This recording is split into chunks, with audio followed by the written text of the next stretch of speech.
அனைவருக்கும் வணக்கம். Post market report பண்ணலாம். காலையில் ப்ரீ மார்க்கெட் அனலைஸில் எந்த ஸ்ட்ரைக் எந்த விலைக்கு எபோ இருந்தால் அது பிலோ இருந்தால் என்ன நடப்பதற்கான வாய்ப்புகள் இருக்குது அப்படிங்கிறத அப்டேட் பண்ணியிருந்தோம். அது என்ன நடந்திருக்கான்னு பார்க்கலாம். இது மேக்ஸ் அடிப்படையில் எடுக்கக்கூடியதுங்க. நம்மளுடைய ஆப்ஷன் பையிங் பொசிஷனாக சேஃப் ட்ரேட் பண்ணுறது, எட்ஜிங்கோட பண்ணக்கூடிய மெத்தட் இதெல்லாம் நிறைய டெலகிராம் சேனலில் போஸ்ட் பண்ணிக்கிட்டு இருக்கோம்.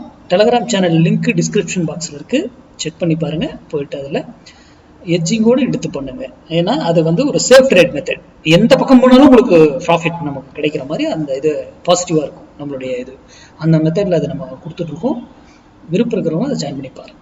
சரி, இன்னைக்கு நம்ம சொல்லியிருந்தது 25,500 கால் 128 ருபீஸ்க்கு எபோ இருந்தால் மேலே அப்சைட் போகிறதுக்கும் அதுக்கு கீழே இருந்தால் டவுன் சைட் போகிறதுக்கும் வாய்ப்பு இருக்குன்னு சொல்லியிருந்தோம்.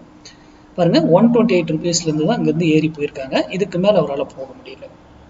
நான் ஏற்கனவே சொல்லியிருப்பேன், ஒரு வேலையில் போயிட்டு திரும்பி ஆகணும், எதர் அப் ஆகணும்.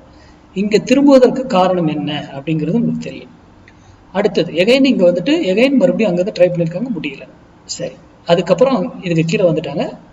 மார்க்கெட் இங்கே இருக்கும்போது இங்கேருந்து போகும்போது ஏறி இருக்கும், இங்கே போனதுக்கப்புறம் இறங்க ஆரம்பிச்சிருக்கோம். இப்போ நாம மார்க்கெட்னுடைய சப்போர்ட் அண்ட் ரெசிஸ்டன்ஸ் இன்னைக்கு வச்சு பண்ணவங்க நிலைமையெல்லாம் யோசிச்சு பாருங்க. நம்ம டெலகிராம்லேயே அப்டேட் பண்ணியிருக்கோம். இன்னைக்கு மார்க்கெட் ரேஞ்ச் பவுண்டா இருக்கிறதுக்கு வாய்ப்பு இருக்கு. பெரிய மூவ்மெண்ட்ல இதுவே இருக்காது, ரேஞ்சா சுத்திக்கிட்டே இருக்கணும். அதே போலதான் மார்க்கெட் சுத்திக்கிட்டு இருக்கும், போய் பாருங்க. அப்போ இந்த இடத்துல போனாலும் ஏன் இதுக்கு மேல போக முடியல, அதுக்கு மேல மறுபடியும் கீழே வருது, மறுபடியும் மேல போக முடியல, கீழே வருது. இதெல்லாம் ஏன் நடக்குது அப்படிங்கிறத மார்க்கெட் சப்போர்ட் அண்ட் ரெசிஸ்டன்ஸ் வச்சு ஒன்றும் பண்ண முடியாது. இதுதான் பிரீமியத்துல தான் விஷயங்களே இருக்கு. ஓகேங்களா? சரி, இது இன்னைக்கு மார்க்கெட்டினுடைய அப்டேஷன்.